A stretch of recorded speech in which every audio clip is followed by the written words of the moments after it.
انسان بھی کتنا عجیب نکلا، اپنی نسل کو، اپنے خون کے رشتوں کو، اپنی اولاد کو جانور بنا دیا اور جانوروں کو انسانوں کی بولیاں سکھا دیا۔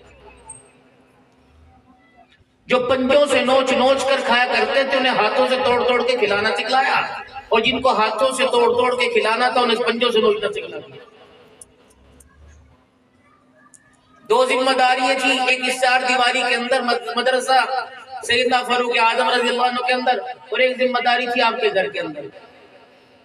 پہلی ذمہ داری آپ کی تھی، اللہ نے صرف مدرسے میں پیدا نہیں کیا، تمہارے گھر میں پیدا کیا،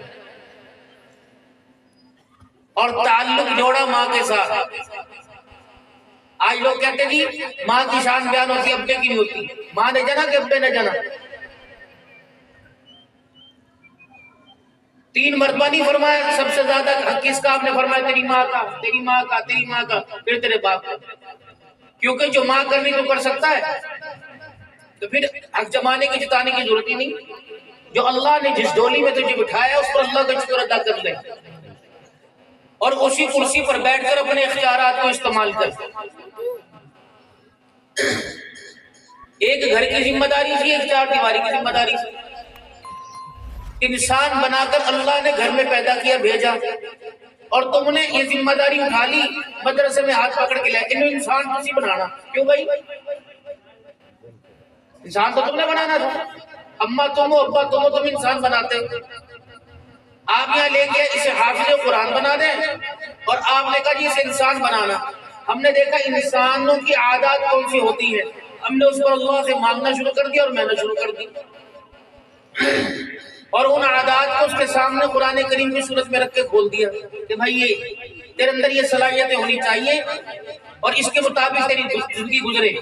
اگر جو کردار تیرا تیرے وجود میں، تیرے کاروبار میں، تیری زندگی میں ہے، یہ کردار قرآن والا ہو تو پھر تو دنیا میں بھی کامیاب، آخرت میں بھی کامیاب۔ اگر یہ تیرا بالکل اپوزٹ ہو، قرآن کچھ کہے اور تیری زندگی کچھ اور، پھر اپنی ناکامی کی منزل تو دنیا کے اندر ہی پا کے جا رہا۔ انسان تو آپ کے گھر پیدا ہوا تھا، آپ نے ہمارے پاس بنانے کے لیے بھیج دیا، ہم نے بڑی کوشش کی اور اللہ کا شکر کئی حد تک کامیاب ہو گئے۔ آپ نے تو کہا تھا اسے حافظ قرآن بناؤ، آپ نے کہا تھا نمازی بنانا، آپ نے کہا تھا سچ بولنے والا بنانا، آپ نے کہا تھا اس کو تہجد گزار بنانا، آپ نے بتایا تھا رسول اللہ صلی اللہ علیہ وسلم کی پہچان کرنے والا بنانا، درود شریف پڑھنے والا بنانا، آپ نے سمجھایا تھا کہ اس کو لباس تقوی پرہیزگاری کے اندر اس کو معیار بدلانا۔ آپ نے صرف حافظ بننے کے لیے کہا تھا، ہم نے بتاؤ ایک محنت کے ساتھ کتنی محنت کی، اور آپ سے اپنی اولاد کو انسان نہ بنایا گیا۔ کمائی بھی آپ کے ہاتھوں کی، کھلائے بھی آپ کے ہاتھوں نے، دھلا ہوا پہننا بھی آپ کے ہاتھوں کا۔ ہمارے پاس تو آ کے اس نے اپنے سر کو اور وجود کو ہلایا، اللہ نے اس کے وجود پر اپنی رحمت کے چھینٹے برسا دیے۔ بہن کے پیار میں، بھائی کے پیار میں، دادا دادی کی نگاہوں میں، نانا نانی کی نگاہوں میں، اماں ابا کی شفقت میں رہ کر بھی انسان نہ بن سکا، گدھے کا گدھا۔ پھر یہ نتیجہ ماں نے قبول کیا، یہ نتیجہ ابا نے قبول کیا۔ اپنی حالت دیکھ، کتوں جیسی حالت بنا رکھی، پولیس صاحب نے نہیں کہا، باپ نے کہا۔ پھر اس نے کہا، ماں نے کہا سور جیسا لگ رہا ہے۔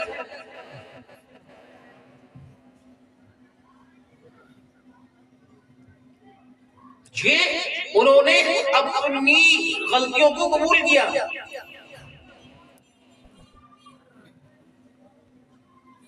کہ جو کردار ہمیں دینا چاہیے تھا وہ کردار دیا نہیں، طوطوں کے قریب کر دیا۔